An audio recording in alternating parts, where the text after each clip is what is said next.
The waters of the English Channel had witnessed countless dawns, each one bleeding pale light across waves that rolled endlessly toward the European coastline. For months upon months, the men stationed along what Hitler called his impenetrable fortress had watched those same waters, their eyes scanning horizons that revealed nothing but emptiness and the occasional seabird wheeling through salt-thick air. These soldiers, positioned in their concrete fortifications that jutted from cliffs and burrowed into beaches, had grown accustomed to a particular rhythm: the crash of surf against rock, the whistle of wind through gun slits, the monotonous passage of hours that blurred into days that blurred into weeks. They had become men defined by waiting, by the weight of anticipation that never seemed to resolve into action. But when June 6th arrived in 1944, bringing with it a morning shrouded in mist and uncertainty, everything that had defined their existence was about to be torn apart with a violence that would reshape not just their lives, but the trajectory of human history itself. The fog that morning was thick, clinging to everything it touched, transforming the boundary between ocean and atmosphere into something uncertain and dreamlike. At first, the shapes that emerged from that grey veil seemed like nothing more than tricks played by tired eyes, phantoms conjured by minds that had stared too long at nothing. But then the illusions began to solidify, to take on weight and definition, and what had appeared to be shadows revealed themselves as hulls, massive and dark, pushing through the water with inexorable purpose. One vessel became 10, 10 became hundreds, hundreds became thousands, until the sea itself seemed to have transformed into something metallic and hostile, an ocean that had somehow turned to iron overnight. This was not merely a naval force approaching the French coast. This was something unprecedented, an assembly of ships so vast that its sheer scale defied comprehension, 5,000 vessels moving in coordination, their wakes cutting white lines through dark water like claws reaching toward land. The German soldiers manning the fortifications along the coast scrambled into action, their movements sudden and frantic after months of stillness. Radio equipment crackled to life as operators shouted into microphones, trying to convey the magnitude of what they were witnessing to commanders who couldn't yet see it for themselves. Artillery officers began calling out calculations, their voices sharp with urgency as they tried to determine ranges and coordinates for targets that seemed to multiply even as they watched. Searchlights stabbed through the mist, their beams cutting desperate circles as they tried to illuminate an enemy that was still too far away to fully comprehend. Some of these defenders simply stood frozen, their minds unable to process the enormity of what their eyes reported, unable to reconcile the empty horizon they had grown used to with this sudden manifestation of overwhelming force. The Atlantic Wall, that construction project that had consumed years of labour and countless resources, that structure which Hitler had proclaimed to the world would render invasion impossible, was about to face the only test that truly mattered. And in that moment, as the realization dawned on those who stood behind concrete and steel, many of them already understood with a sinking certainty that what they had been told was impregnable might not be impregnable at all. Then the sound arrived, rolling across the water ahead of the fleet itself. It started as something low and distant, a rumble that might have been mistaken for thunder if the sky hadn't been relatively clear. But this rumble grew, swelling until it filled the air completely, until it seemed to emanate from the earth itself rather than from any human source. The battleships that formed the Armada's backbone opened fire, their massive guns unleashing shells that screamed through the atmosphere with a sound that made men want to cover their ears and curl into themselves. The sky, still dim with early morning light filtered through mist, suddenly blazed with fire as explosions began to walk their way along the coastline. The defenders braced themselves behind the thick concrete walls that had been built to protect them from precisely this kind of assault. But even as they pressed their bodies against that cold stone, even as they tried to find comfort in meters of reinforced material between themselves and the incoming fire, many of them experienced a terrible clarity. The structure they had been told was a shield, the fortress that propaganda had promised would keep them safe, had somehow transformed into something else entirely. It had become a cage, a trap that held them in place while the world outside erupted in violence. And the collapse of this entire defensive system, this monument to German military engineering, would begin its dissolution in the span of a single morning before the sun had fully risen to illuminate the carnage. The winter of 1941 had brought snow to occupied Europe, blanketing the continent in white that temporarily softened the hard edges of war. During those cold months, Adolf Hitler found himself confronting a problem that gnawed at the foundations of everything he had built. His Wehrmacht, that military machine which had rolled across Poland and France with such devastating efficiency, had turned eastward and driven deep into Soviet territory, convinced that victory would come quickly. But the campaign that was supposed to conclude in mere weeks had instead devolved into something brutal and grinding, a war of attrition that consumed men and material at a rate that no amount of propaganda could completely obscure. Meanwhile, to the west, across the grey waters that separated continental Europe from the British Isles, another threat continued to loom. Britain, despite everything, remained undefeated, unbowed, and now the Americans were entering the conflict, bringing with them industrial capacity that dwarfed anything Germany could hope to match. The danger, as Hitler perceived it, was obvious and immediate. At some point, the Allies would attempt to return to the continent. They would come from across that channel, launching themselves from British shores toward the European mainland, and when they came, Germany needed to be ready. This wasn't merely paranoia or irrational fear driving Hitler's thinking. It was memory, historical precedent that informed his strategic calculations. The German High Command had studied extensively the lessons of the First World War, examining how British forces had attempted to break stalemates through amphibious operations, analysing what had worked and what had failed in those earlier conflicts. Hitler became convinced that history was poised to repeat itself, that the pattern would recur. If the Allies gathered the courage or desperation to launch another cross-channel assault, they could not be met on open ground where mobile warfare might give them opportunities to exploit German weaknesses. Instead, they had to be confronted at the water's edge itself, smashed before they could establish any kind of foothold, destroyed in the surf before they could bring their full strength to bear. So Hitler envisioned something grandiose, a defensive line unlike anything that had been attempted before. An unyielding barrier of concrete and steel that would stretch from the frozen cliffs of Norway all the way south to the Spanish frontier, thousands upon thousands of miles of fortified coastline that would make invasion not just difficult, but impossible. This vision extended beyond mere military necessity. It served political purposes that were perhaps equally important to the Nazi regime. To a German population that was beginning to hear troubling news from the Eastern Front, news of defeats and retreats that contradicted the triumphant narratives they had grown accustomed to, Hitler offered a promise of invincibility on another front. Propaganda machinery went into full operation, churning out films that showed massive bunkers rising from sand dunes, enormous guns pointed menacingly at the waves, kilometers of barbed wire glinting in sunlight like deadly jewelry. The message was clear and repeated constantly. No enemy force, Hitler boasted to his people and to the world, would manage to set foot on European soil. The Atlantic Wall was presented not merely as a defensive system, not simply as a collection of military installations, but as a kind of psychological weapon designed to accomplish multiple objectives simultaneously. It would reassure Germans that their western flank was secure. It would terrify the populations living under occupation, demonstrating the permanence of German control. And it would issue a direct challenge to the Allies, daring them to attempt what Hitler proclaimed was impossible. But underneath all the grandeur and the propaganda, beneath the impressive newsreels and the triumphant announcements, cracks were already visible to those who looked closely enough.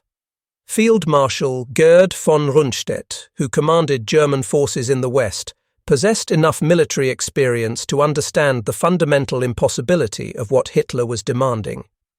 Defending every single mile of a coastline that stretched for more than 2,000 miles was simply not feasible, not with the resources available, not with the manpower that could be spared from other fronts. Von Rundstedt favoured a different approach entirely. He believed in holding armoured divisions inland, keeping them in reserve and maintaining mobility, ready to launch powerful counterstrikes once the enemy's landing point had been revealed. Let the Allies come ashore, his thinking went, and then crush them with concentrated armour before they could consolidate their position. Erwin Rommel, the celebrated desert fox who had earned his reputation fighting in North Africa, held a completely contrary view.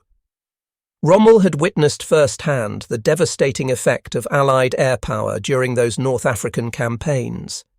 He had seen how mercilessly and relentlessly Allied aircraft could strike at ground targets, how they could tear apart armoured columns moving in daylight. He understood with absolute clarity that any tanks held in reserve, any armoured divisions waiting inland, would be shredded from the air before they could ever reach the beaches. To Rommel's mind, the only realistic chance of defeating an Allied invasion lay in smashing the enemy forces at the moment of their greatest vulnerability, in the seconds and minutes when they were struggling out of landing craft onto beaches, when they were most exposed and least organised. This fundamental clash of military doctrines between two of Germany's most respected commanders was never properly resolved. Hitler, who had grown increasingly distrustful of his generals as the war turned against him, chose to split the difference in a way that satisfied neither man and undermined both strategies. Some panzer divisions would remain in reserve, as von Rundstedt advocated, but with a crucial restriction. Hitler himself would retain personal control over when those reserves could be committed to battle, meaning that even if an invasion began, even if it became clear where the Allies were striking, German commanders on the ground would have to wait for permission from Berlin before they could move their armour. Other tank units would be scattered along the coast in the manner Rommel preferred, but spread so thinly that they could not provide the overwhelming force at the water's edge that Rommel believed was essential.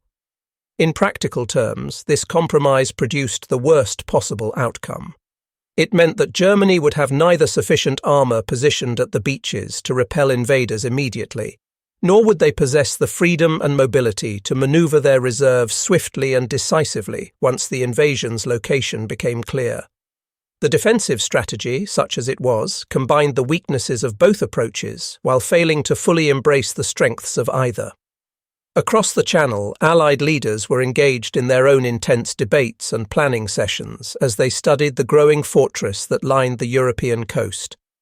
Winston Churchill, who had been arguing for years that ultimate victory in Europe required a direct assault against Germany's Western Front, found agreement with American planners who shared his conviction that the war could not be won without eventually returning to the continent in force. But the critical questions that dominated every planning session were simple to state and enormously difficult to answer.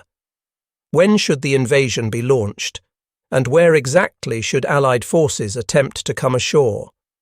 The most obvious answer, the one that seemed to suggest itself immediately when looking at any map, was the Pas de Calais, that narrow stretch of water representing the shortest distance between Britain and France, the most direct route toward Germany itself.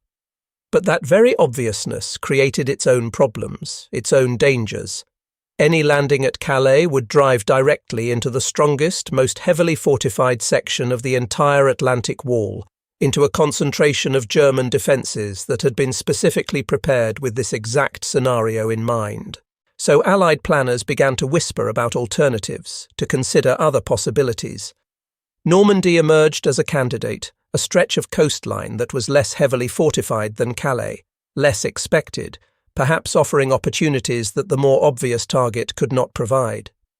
By the time 1943 arrived, Hitler's Europe was already showing signs of stress and strain that no amount of propaganda could completely conceal.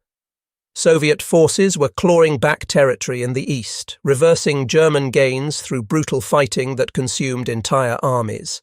Italy, that southern ally that was supposed to secure the Mediterranean, had fallen to Allied invasion and subsequently switched sides, turning the entire southern flank of occupied Europe into a new battlefield.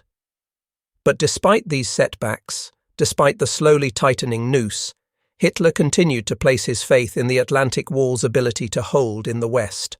His confidence was not rooted in sophisticated strategy or in the kind of mobile, flexible defense that his more experienced generals advocated. Instead, Hitler's faith resided in the physical materials themselves, in concrete and steel, and the fear they were supposed to inspire. He imagined the ocean transformed into an impassable moat, guarded not by living soldiers, but by dragons made of iron and stone, by fortifications so imposing that no enemy would dare challenge them. This was, in the final analysis, a faith that would prove catastrophic. Because while the Atlantic Wall continued to rise higher with each passing month, while more concrete was poured and more guns were mounted and more obstacles were planted in the surf, the Allies were simultaneously developing their own capabilities. They were refining deception techniques, advancing technologies, and building a resolve that was hardening into something unbreakable. And when a stormy morning in June 1944 finally arrived, these two visions of warfare, Hitler's static fortress and the Allies' mobile assault, would collide with a force that would literally shake the ground and reshape the political geography of the entire world. The Atlantic Wall's construction began not from a position of strength, but from a place of fear and anxiety.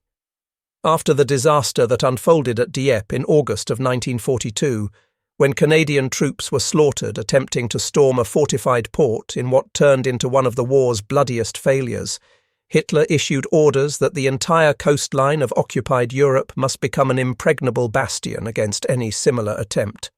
His words carried the weight of absolute conviction when he proclaimed himself the greatest builder of fortifications of all time, a boast that was as much about ego as it was about military necessity. From Denmark's icy, windswept dunes in the north all the way south to the warm sands bordering the Bay of Biscay, labour camps stirred into frenzied activity. Concrete began pouring in quantities that boggled the mind. Steel was hammered and shaped and mounted, and the coastline of Europe, which for centuries had been a place of fishing villages and merchant ports and quiet beaches, began its transformation into something hard and hostile, a fortress of stone that seemed designed to last for centuries. The scale of this construction effort was truly staggering when examined in detail. Over 500,000 men found themselves conscripted into service for this single project. A workforce that included German engineers who designed the fortifications, French conscripts who had no choice but to labour for the occupying power, and thousands upon thousands of prisoners of war who were worked to exhaustion and often to death. They all toiled under the organisational banner of Organisation Todt, that vast construction arm of the Nazi regime that had already built autobahns and other monumental projects. Quarries echoed day and night with the blast of dynamite as workers carved out the raw stone materials that would be crushed into aggregate for concrete. Factories across occupied Europe churned out prefabricated components, producing steel doors and gun mounts and reinforcing bars in standardized sizes that could be shipped to the coast and assembled on site. Endless trains ferried these supplies westward, their cars loaded with materials that would be transformed into bunkers and casemates and artillery positions. Every cliff that overlooked the sea seemed to sprout concrete structures, as if the rock itself was giving birth to these defensive installations. Every beach that had once welcomed bathers and fishermen became reconceived as a killing ground, carefully designed to maximize defensive fire and minimize any attacker's chances of survival. The individual fortifications themselves were often colossal achievements of engineering. At Calais, where the channel narrowed to its tightest point, massive battery emplacements rose from the ground, housing enormous guns whose barrels were long enough and powerful enough to hurl shells all the way across the water into the heart of England itself, creating a very real threat to British coastal cities.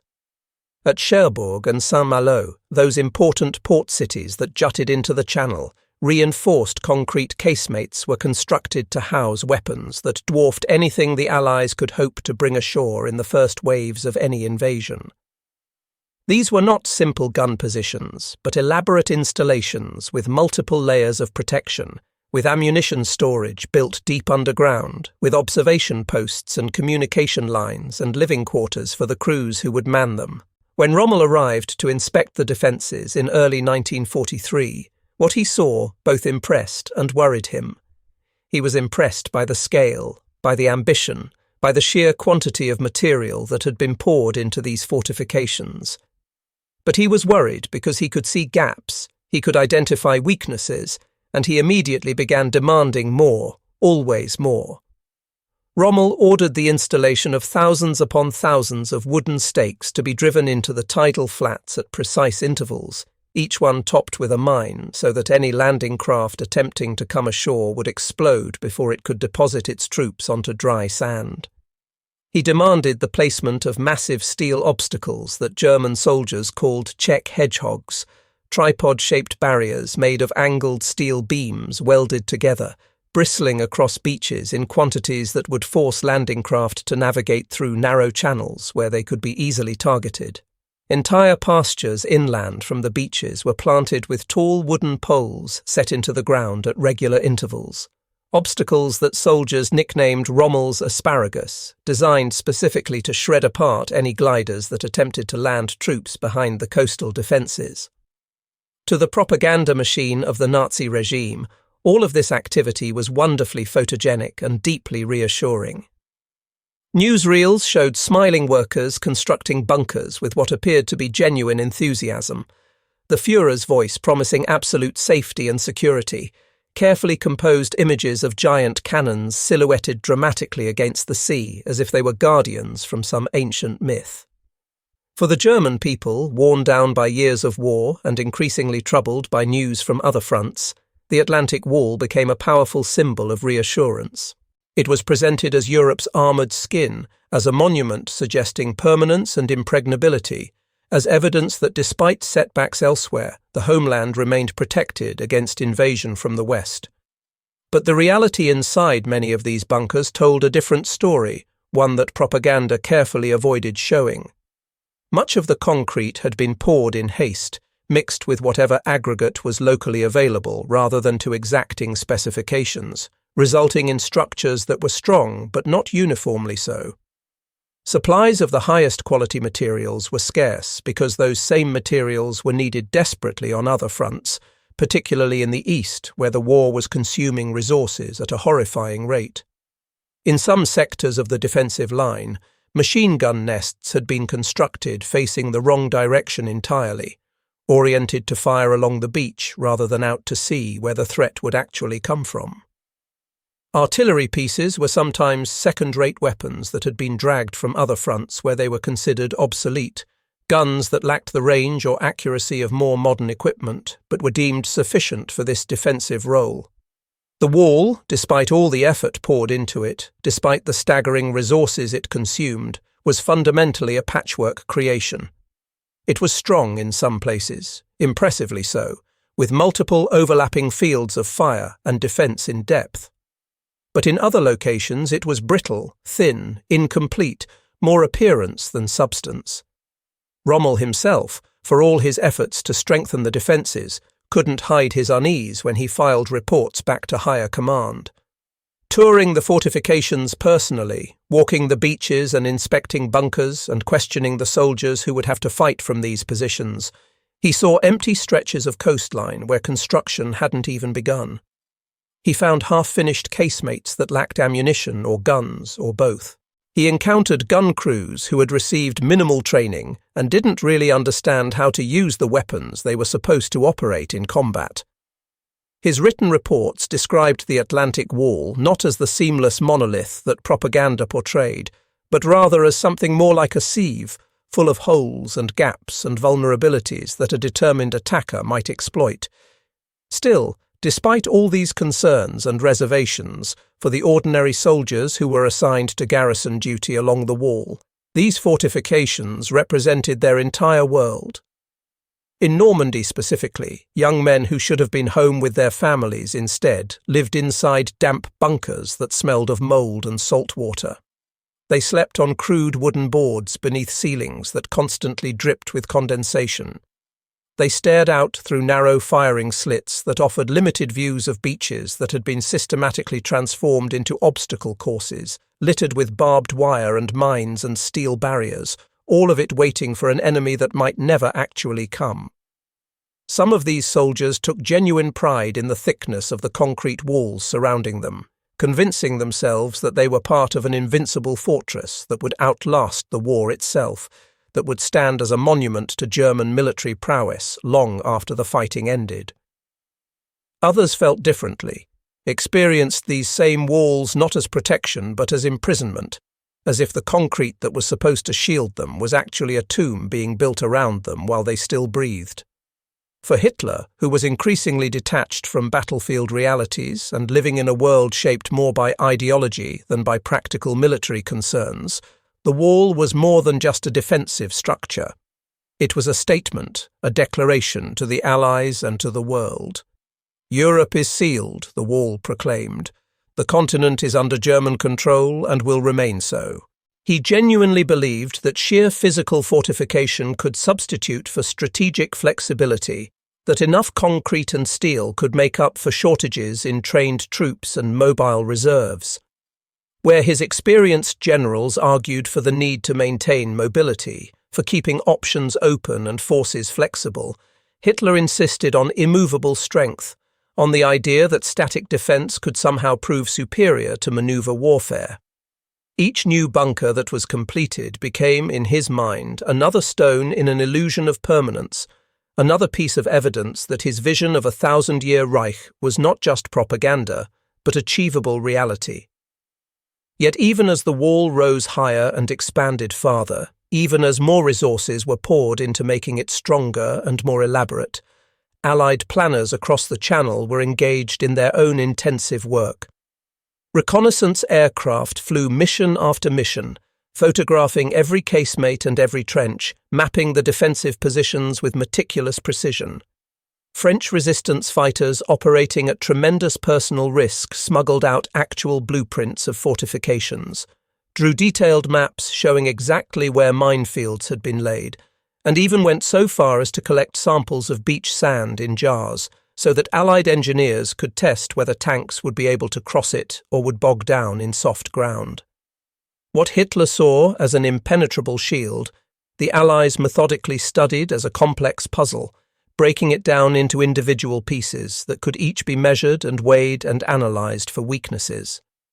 Each block of concrete was catalogued, each gun position was noted, each potential vulnerability was identified and exploited in planning. By the spring of 1944, the Atlantic Wall stood as a testament to German engineering and labour, a physical manifestation of Nazi will. Over 15,000 distinct structures dotted the coastline from Norway to France. Millions upon millions of mines lay buried in dunes and fields, waiting to detonate under pressure. The shoreline of France, which had been for centuries a place where fishermen cast nets and families took summer holidays, had been utterly transformed into the leading edge of a vast war machine. And yet beneath all that weight of concrete and steel, beneath all those tons of material that had been shaped and poured and positioned, one fundamental truth remained unchanged. Walls, no matter how thick or how extensive, can delay an enemy, but they cannot decide the outcome of a war. The soldiers stationed on both sides of the Channel could feel it in their bones, a tension that grew with each passing day. The wall was waiting, patient and silent. The sea was waiting, rolling endlessly toward shore. And somewhere just beyond the horizon, barely out of sight, a storm of unprecedented fury was gathering strength, preparing to test everything that Hitler had built. The men assigned to garrison the Atlantic Wall existed in an atmosphere that was defined almost entirely by waiting, by anticipation that never seemed to resolve into action. Their world had been reduced to grey concrete that was always slightly damp, to rusted barbed wire that caught on clothing and skin, to the constant sound of gulls wheeling and crying above the surf as if mocking the soldiers below. Inside the bunkers that lined the beaches of Normandy, German soldiers sat in small groups smoking cigarettes in silence, cleaning their rifles over and over until the metal shone, their eyes constantly drifting toward the firing slits that offered narrow views of the horizon. Days blended seamlessly into nights, which became days again with very little to distinguish one from another. They drilled according to schedule, following procedures that had been established months or years earlier. They walked patrols along predetermined routes. They wrote letters home that spoke more of boredom and monotony than of fear or danger. But beneath all the routine, beneath all the repetitive activities that filled their hours, an unspoken truth pulsed like a heartbeat. The invasion was coming. Nobody knew precisely when it would arrive. Nobody could say with certainty where the Allies would choose to strike. But it would come. That much was certain. The only questions were about timing and location, not about whether it would happen at all. For many German soldiers stationed along this coast, life felt like a form of exile, a banishment from where the real war was being fought. They were separated from the thunder and chaos of the Eastern Front, that vast theatre where the fate of the Reich was truly being decided in massive battles involving hundreds of thousands of men. They were far removed from the glory that Hitler's speeches constantly promised to those who fought for the fatherland. Instead, these garrison troops found themselves reduced to being guardians of a wall, low-ranking infantrymen doing nothing more than staring at empty beaches day after day. Their commanders, following directives from higher up the chain of command, continually urged vigilance and readiness. Yet as the months accumulated and turned into years, that vigilance inevitably dulled, ground down by the routine, transformed into something more automatic than alert. Some soldiers began to mock the endless concrete, referring to Hitler's grand defensive system as nothing more than sandcastles built by a deluded leadership. Others clung desperately to the hope that the wall's apparent strength meant no enemy would ever dare to test it, that the very existence of these fortifications would deter any invasion attempt, allowing them to sit out the rest of the war in relative safety and boredom. Rommel, however, was not a man who could accept complacency or take comfort in appearances. The Desert Fox, carrying with him the hard lessons learned in North Africa, where he had seen firsthand what modern warfare demanded, travelled relentlessly from sector to sector along the defensive line. He inspected fortifications with eyes that missed nothing, that could spot deficiencies and vulnerabilities that other officers overlooked or chose to ignore. He barked orders constantly, demanding that minefields be strengthened and expanded, insisting that gun positions be reinforced and their fields of fire improved, ordering more obstacles to be driven into the surf where landing craft would have to approach. To the ordinary soldiers who encountered him during these inspection tours, he spoke with an urgency that was impossible to miss. The first 24 hours of an invasion, he told them repeatedly, will decide the fate of Europe and perhaps the fate of Germany itself. He understood in his bones, in a way that Hitler sitting in his distant headquarters could not, that Allied air power would strangle any attempt to move armoured reserves once the invasion began. He knew that tanks would have to be positioned close to the beaches, immediately available, or they would prove completely useless, cut to pieces by aircraft before they could engage the enemy. He could sense the approaching storm even while others around him slept soundly, convinced of their own security behind concrete walls. Across the English Channel, that storm was already taking shape, already gathering force in ways both visible and invisible. In quiet English villages that had known peace for centuries, barns were being transformed into briefing rooms where officers studied their objectives. Maps of Normandy were spread across rough wooden tables, their surfaces marked with arrows and symbols and notes. Officers used chalk to trace arrows, showing the routes that different units would follow, rehearsing every movement, timing everything down to individual minutes. Common soldiers marched repeatedly through elaborate mock-ups of French towns that had been constructed in open fields specifically for this purpose, practicing over and over how to clear each street, how to take each building, how to move through urban terrain under fire. Tank crews underwent their own specialized training with machines that seemed almost fantastical in their design. There were flail tanks equipped with rotating drums from which chains whipped the ground ahead of them, detonating mines before the vehicle's tracks reached them. There were amphibious Shermans fitted with flotation devices and propellers that allowed them to swim through surf like bizarre mechanical seals. There were bridging vehicles that carried their own steel frameworks on their backs, ready to deploy across ditches and obstacles.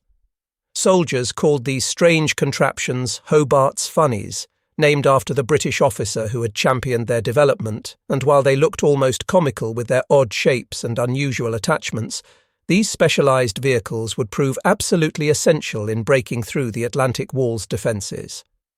At night, the English countryside roared with the sound of aircraft engines as bomber streams formed up for missions over occupied Europe. Meanwhile, massive deception operations were underway, filling the airwaves with false radio signals carefully designed to trick German intelligence into believing that Calais remained the true target of any invasion. Inflatable tanks, remarkably realistic when viewed from the air, stood in neat rows in English meadows. Wooden aircraft sat on fake runways.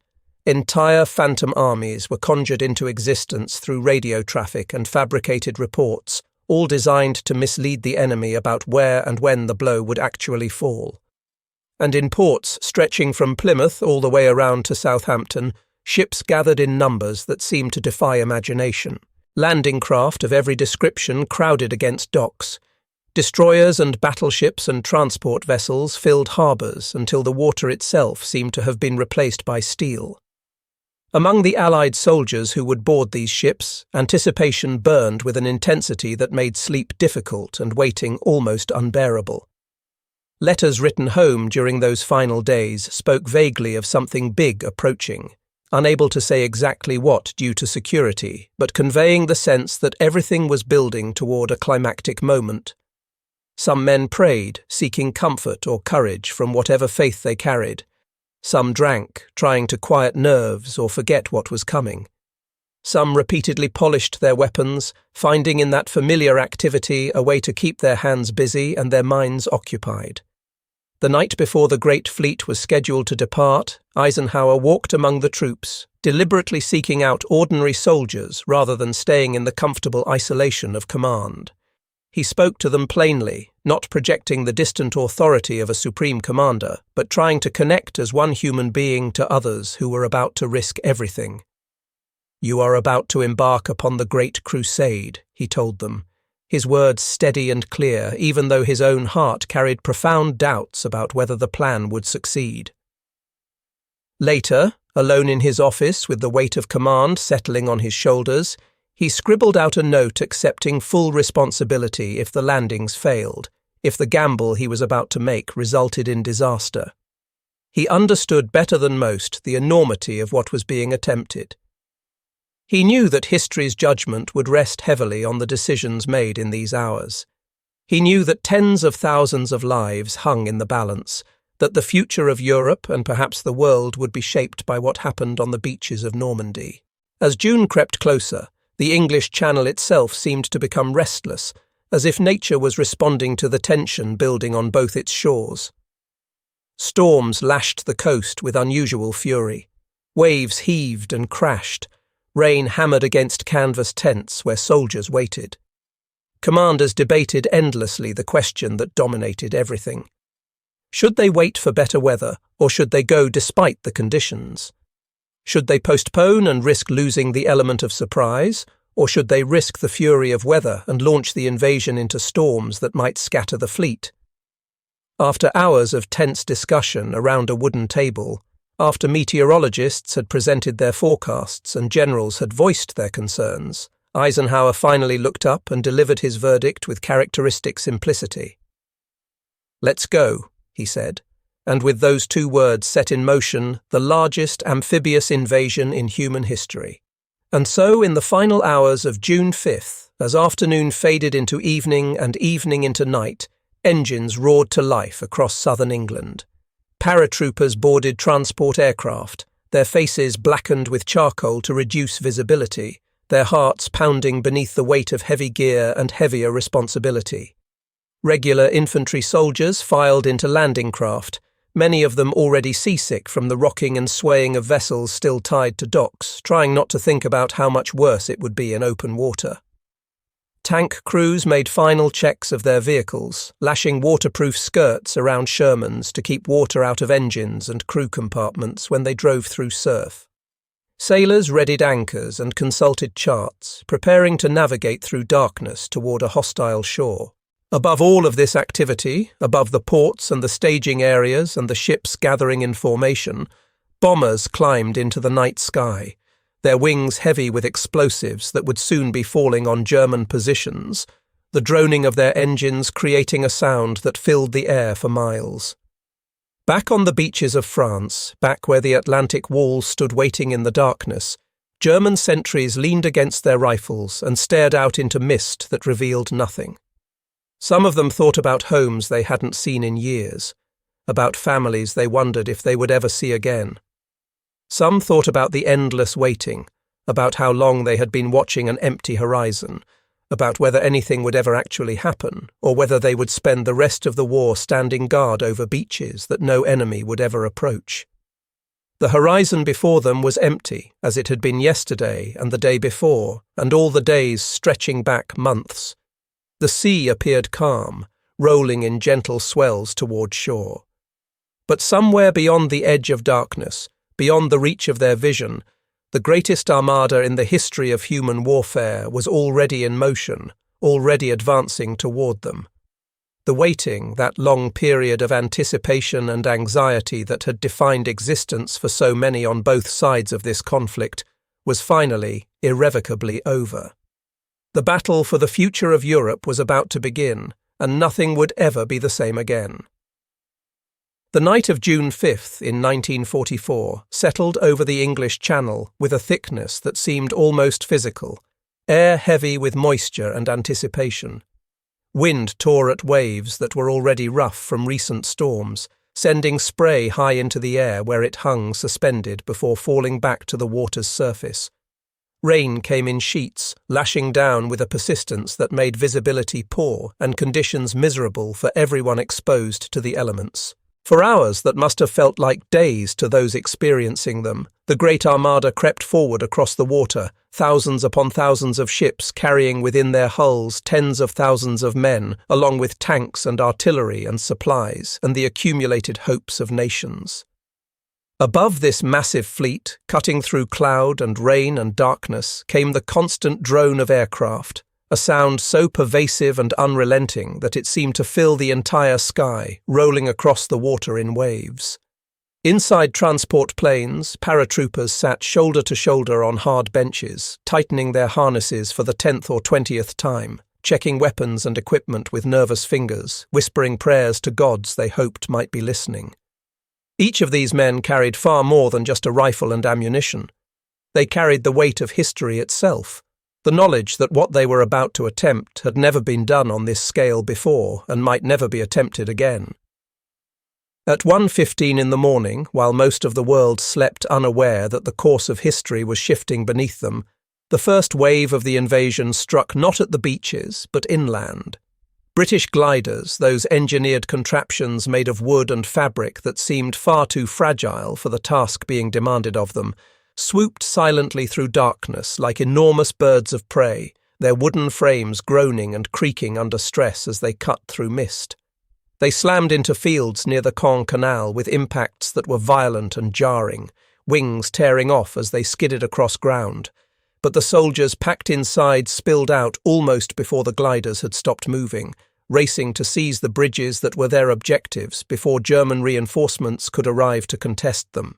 At the same time, paratroopers began tumbling from aircraft, their silk canopies blossoming in the darkness like ghostly flowers, drifting down toward a landscape they knew only from maps and photographs.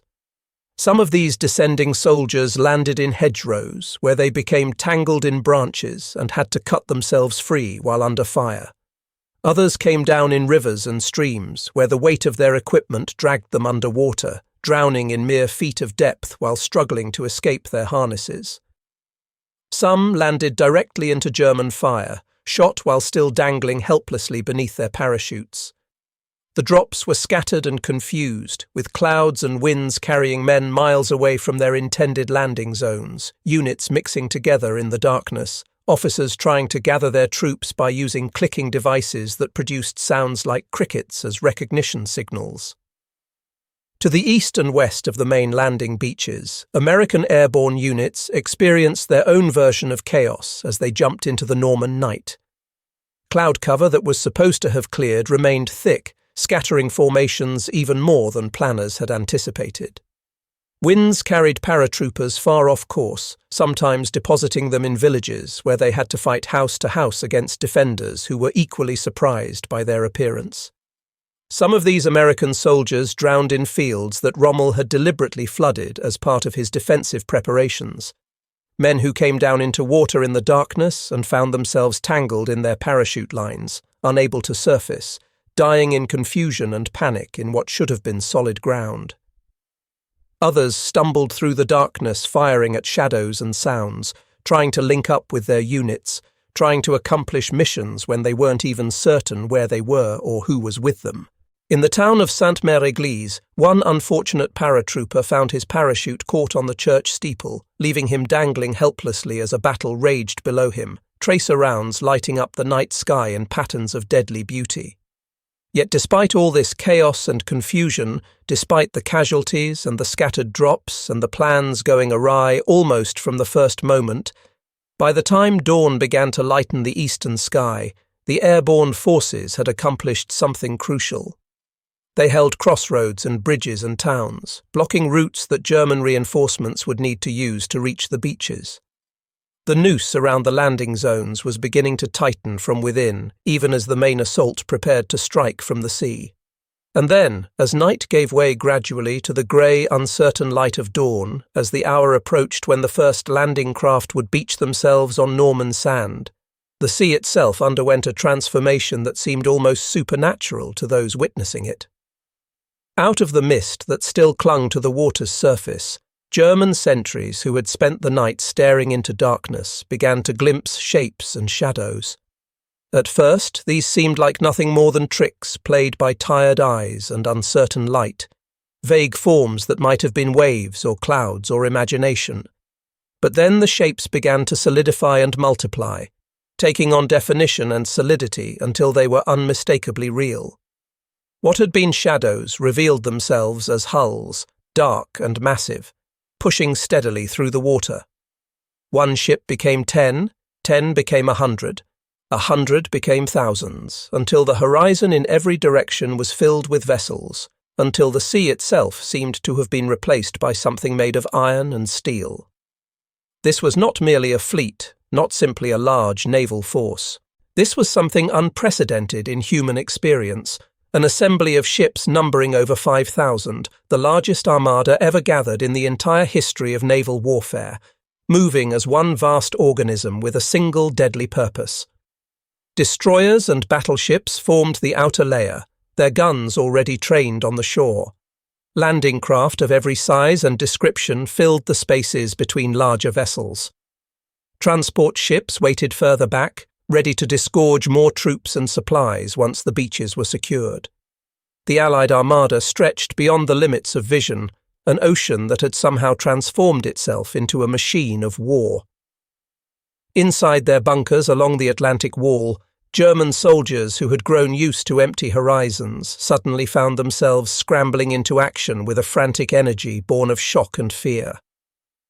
Radio equipment that had been silent or routine for months erupted with urgent transmissions as operators shouted into microphones, trying to convey to distant commanders the sheer magnitude of what was approaching the coast. Artillery officers began calling out calculations, their voices sharp and urgent as they computed ranges and bearings for targets that seemed to multiply faster than they could be counted.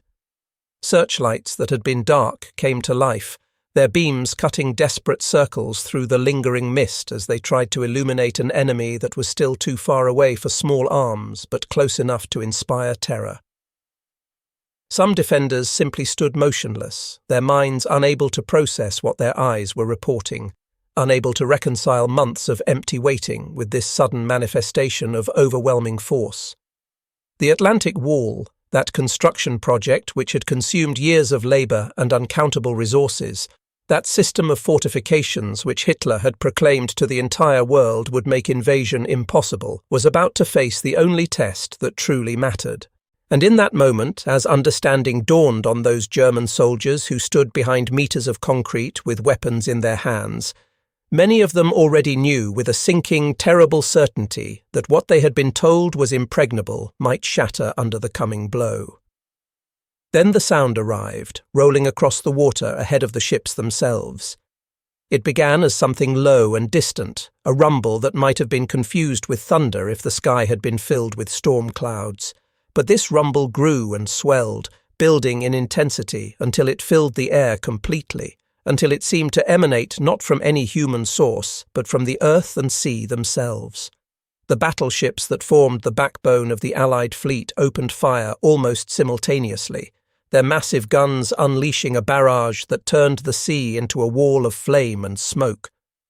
Shells screamed through the atmosphere overhead, each one creating its own distinctive sound, a shriek that made men instinctively want to cover their ears and press themselves flat against the ground. The sky, still dim with early morning light filtering through mist and cloud, suddenly blazed with fire as explosions began to march along the coastline, each detonation throwing up enormous plumes of sand and smoke and debris.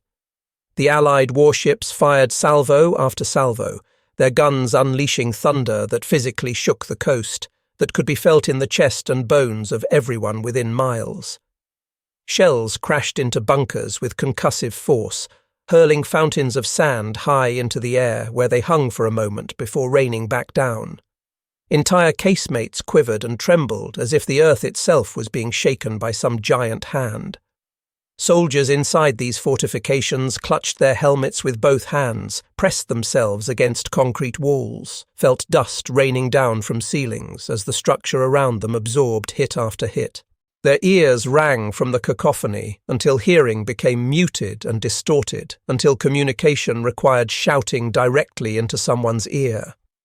The sea itself seemed to burn with flashes of orange and yellow fire, each salvo lighting up the surface of the water for a moment before fading, only to be replaced by the next wave of explosions.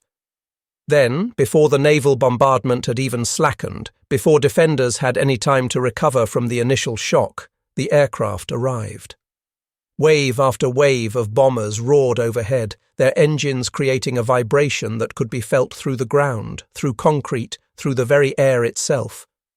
They dropped thousands upon thousands of tons of explosives in a deliberate pattern designed to saturate German defences.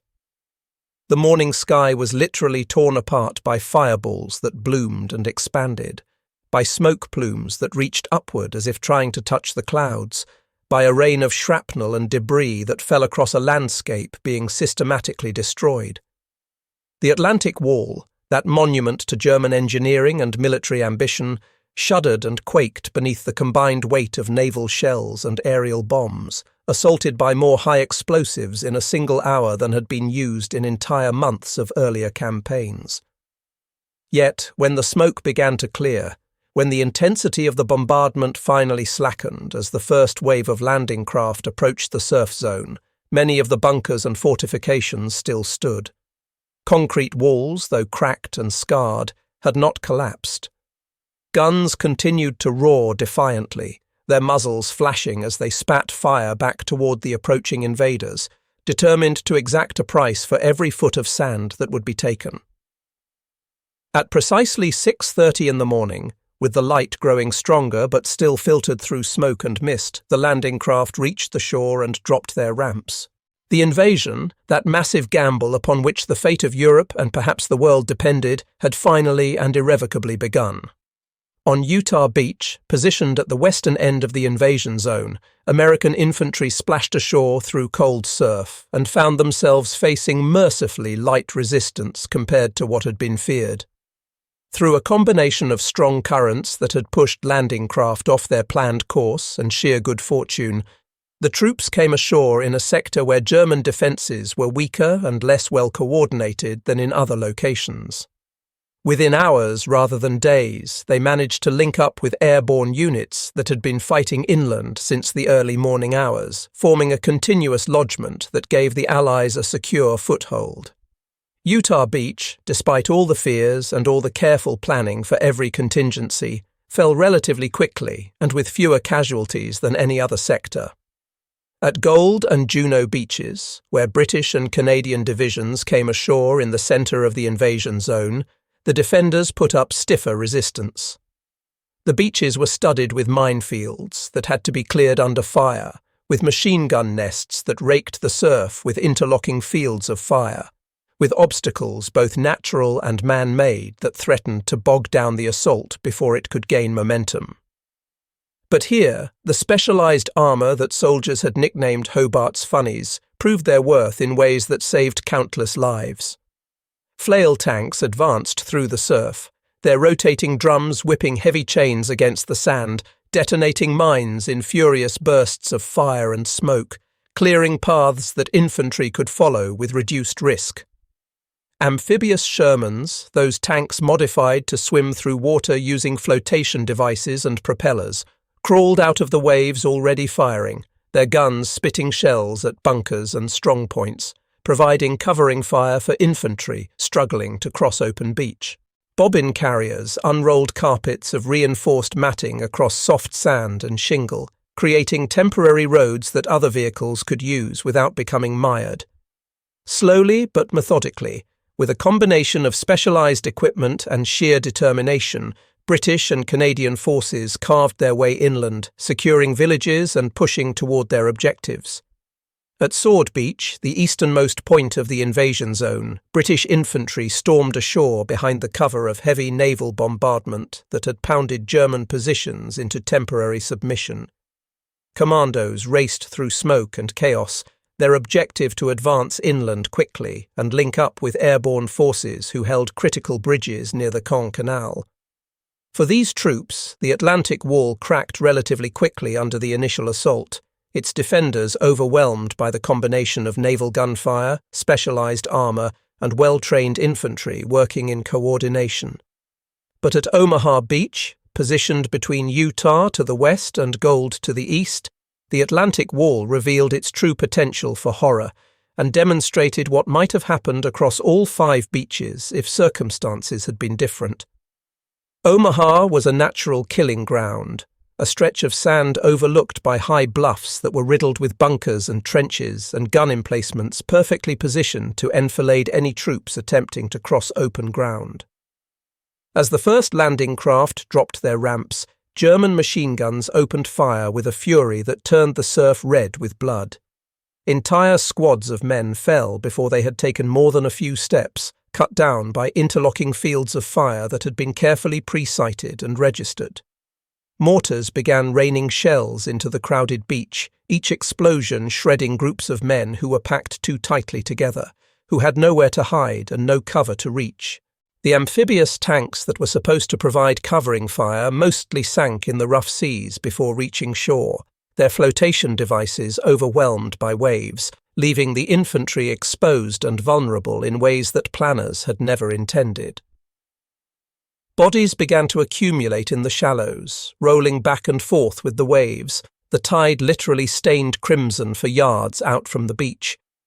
Men who survived the initial dash from landing craft found themselves pinned down behind whatever meagre cover they could find, clinging to shingle and debris, pressing themselves into sand, unable to advance and unwilling to retreat. Engineers attempting to blast gaps through obstacles and minefields were cut down before they could complete their work, their explosive charges detonating prematurely or not at all. The scene resembled something from the deepest circles of hell, a landscape of smoke and fire and screaming men, a beach that had become a slaughterhouse where survival seemed to depend more on random chance than on training or courage. For hours, the outcome at Omaha hung in balance, teetering on the edge of complete disaster. Officers died trying to rally their men. Soldiers died attempting to reach the bluffs. Medics died trying to tend to wounded who lay exposed in the open. The tide continued to rise, slowly reclaiming the beach and forcing survivors to move or drown, driving them forward almost against their will. And gradually, inch by bloody inch, small groups of men began to work their way up the slopes, taking bunkers one at a time, fighting with a desperate fury born of survival instinct, until finally, after hours of the most intense combat most of them would ever experience, the ridge line that had seemed insurmountable was finally in Allied hands. By the evening of June 6th, as the sun began its descent toward the western horizon, casting long shadows across beaches that had been scenes of unimaginable violence just hours earlier, the impossible had been achieved. Across 5 separate landing zones stretching along the coast of Normandy, Allied forces had carved a presence into Hitler's Europe, had established a foothold that was fragile and narrow and purchased at terrible cost, but was nevertheless real and expanding. The Atlantic Wall, that defensive system which had been designed specifically to prevent exactly this kind of invasion, had faced its very first genuine test and had failed that test decisively. On Utah Beach, the story that emerged was one of fortune and competence combining to produce success that came more easily than anyone had dared to hope. Strong ocean currents had indeed carried American landing craft away from their intended targets, but this navigational error had proved serendipitous, bringing troops ashore in a sector where German defences were comparatively weak and disorganised.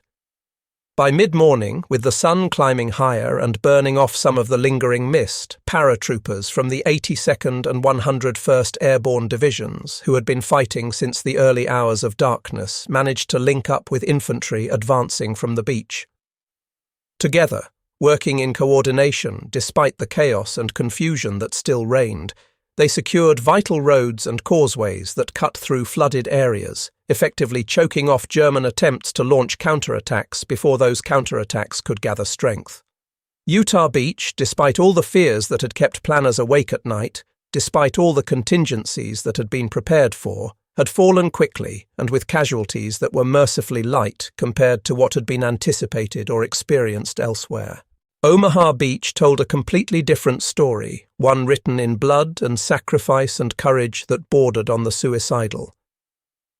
The sand there remained carpeted with the bodies of young men who would never go home, who had travelled across an ocean only to die within sight of the French coast. Tanks still burned in the surf, sending columns of black smoke into the sky. The cries of wounded men echoed against the bluffs, a sound that would haunt survivors for the rest of their lives. Entire companies had been effectively wiped out in the first minutes of the assault, their organizational structure shattered, their officers dead or wounded, their cohesion destroyed by the sheer violence of German defensive fire. Yet somehow, against all odds and in defiance of reasonable expectations, those who survived that initial butchery had clawed their way forward, had refused to accept defeat, had taken the bunkers that dominated the beach one bloody position at a time until the ridgeline above was finally secured. The cost had been staggering beyond imagination. Over 2,000 casualties in a single day on a single beach, with more than 1,000 of those being fatalities. Men who had been alive at dawn, who had been joking nervously with their buddies during the Channel crossing, who had been thinking about home and family and what they would do after the war, were dead before noon. But the beach itself, that stretch of sand that soldiers would forever after call the slaughterhouse, was finally in Allied control, and reinforcements were beginning to pour across it toward the interior. At Gold, Juno, and Sword Beaches, the British and Canadian forces had encountered their own share of determined resistance, had faced their own challenges and obstacles and casualties. German defenders had fought with skill and courage, making the Allies pay for every yard of ground gained. But the specialized armor developed specifically to break through beach defenses had performed exactly as designed, had vindicated every hour spent in development and training. The flail tanks with their spinning chains had cleared paths through minefields. The amphibious Shermans had provided crucial fire support at the critical moment when infantry were most vulnerable.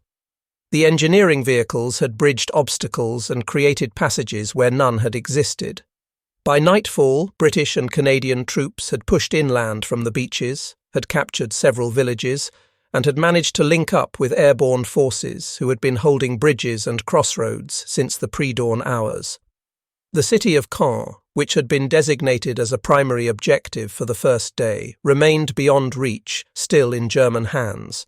But the lodgment was firm and growing stronger with each passing hour as more troops and equipment flowed ashore.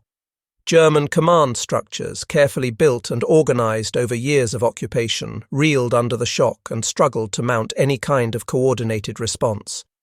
Rommel, the one senior commander who might have reacted quickly and decisively, was absent from his post, having travelled to Germany to celebrate his wife's birthday and to personally petition Hitler for more resources, unaware that the invasion he had been predicting would choose this particular morning to arrive.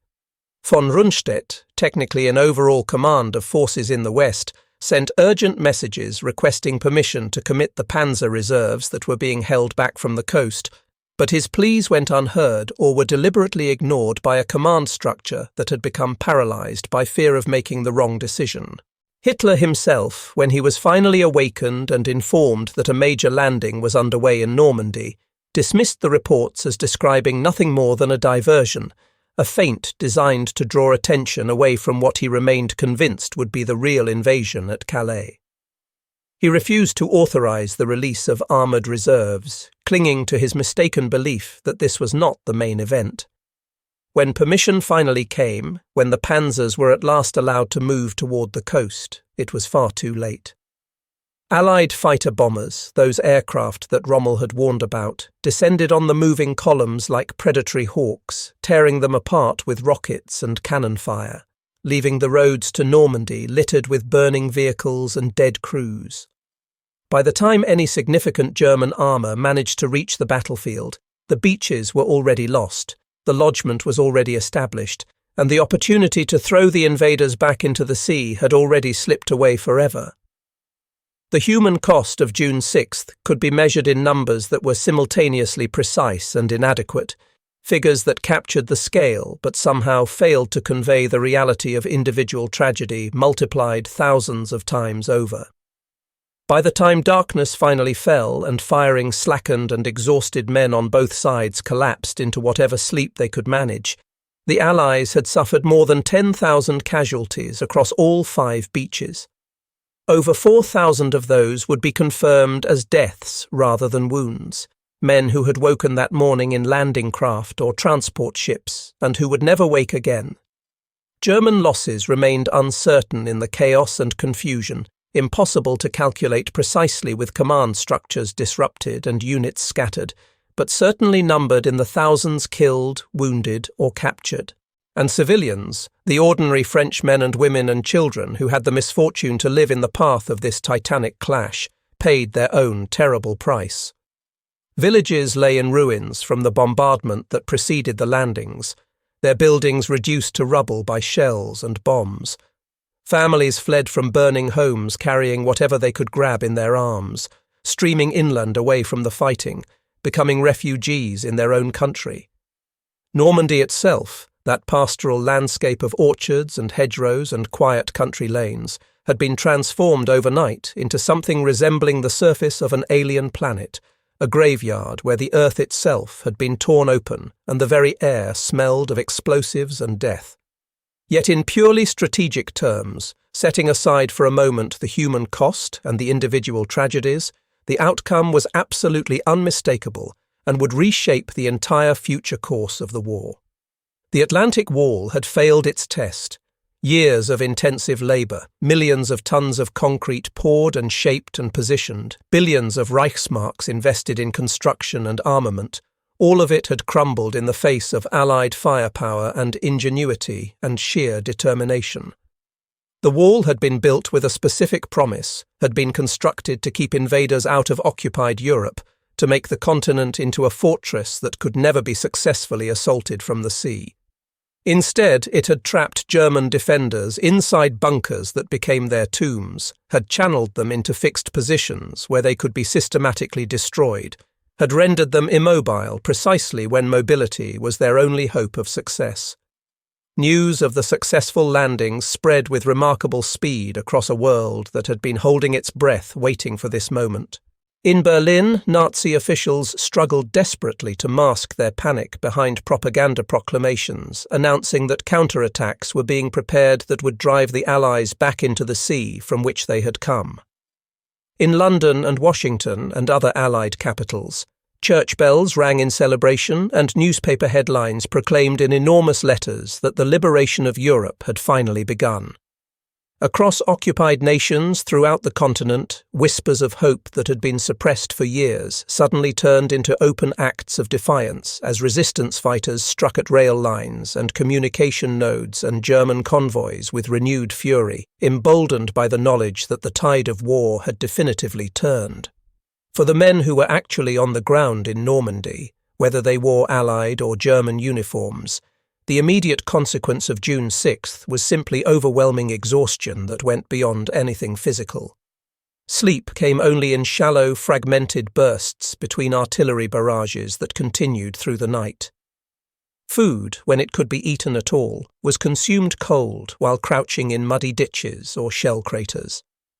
The wounded cried out from barns and churches that had been hastily converted into field hospitals, their voices creating a soundtrack of suffering that permeated everything. The battle for Normandy, as everyone involved understood, was far from over. It would grind on for weeks and then months through the hedgerows of the Bocage country, where every field became its own small fortress and every village turned into a trap requiring careful clearing. But the initial beachhead had been established and was holding firm despite German attempts to eliminate it. Supplies poured ashore across those remarkable artificial harbours, the Mulberries, that had been towed across the channel in sections and assembled off the Norman coast. Pipelines snaked beneath the waves, pumping fuel directly from England into France to keep vehicles moving. And by the end of June, barely 3 weeks after the initial landings, over 500,000 Allied troops stood on European soil, a force growing larger and stronger with each passing day, an army that would not be pushed back into the sea no matter what Hitler ordered his generals to attempt. The Atlantic Wall had been conceived in Hitler's mind as his ultimate shield, as his personal guarantee to the German people that Fortress Europe would never be successfully breached by any enemy assault. It had been presented to the world through propaganda as the culmination of military engineering, as proof of German superiority and permanence. On its first and only genuine test, when faced with an enemy who had prepared thoroughly and who fought with both skill and desperation, it had shattered like glass. And in that shattering, in the collapse of those concrete fortifications that were supposed to stand for 1,000 years, lay the beginning of Nazi Germany's end. The road from Normandy would lead through France and Belgium and eventually into Germany itself, would cost hundreds of thousands more lives and consume another year of brutal fighting, but the direction was now clear and irreversible. The Atlantic Wall still stretches along Europe's western coastline even today, though now it exists only as a relic, a memorial, a reminder carved in weathered concrete. Bunkers that once housed guns and men now stand empty and silent, slowly crumbling under the assault of wind and rain and time. Rusted gun mounts stare blindly at seas that no longer threaten invasion. Children play on beaches where their grandparents' generation fought and died, laughing and building sandcastles, innocent of the history beneath their feet. The concrete scars remain, undeniable in their physicality, but their purpose has long since dissolved into historical memory. What was once a fortress designed to determine the fate of nations has become instead a monument, a teaching tool, a reminder of human ambition and human fear and ultimately human failure. In that summer of 1944, the wall's collapse marked a pivot point in history, a moment when the trajectory of the war shifted irrevocably in favour of the Allies. The structure had been Hitler's most grandiose boast, his concrete embodiment of Nazi ideology, his shield against the tide of history itself. Its fall in less than a day shattered not only German defensive capabilities, but also the entire illusion of Nazi invincibility that propaganda had worked so hard to construct and maintain. The myth of Fortress Europe, that idea that the continent had been permanently secured under German control, dissolved under the weight of Allied steel and determination and sacrifice.